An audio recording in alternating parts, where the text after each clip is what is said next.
শরতর পূর্ণিমা চঞ্চলা যমুনা কৃষ্ণই বাহি বজায় করি মনতলা।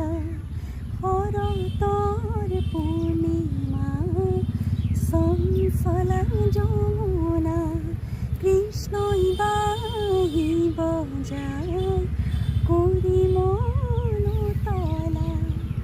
ভরা যমুনার তীরে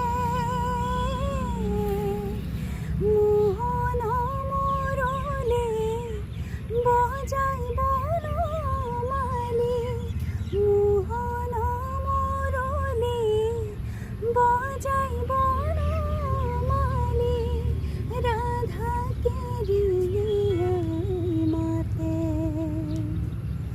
শ্যাম কানু কিনু পরে বজালা বেনু। শ্যাম কানু কিনু পরে বজালা বেনু।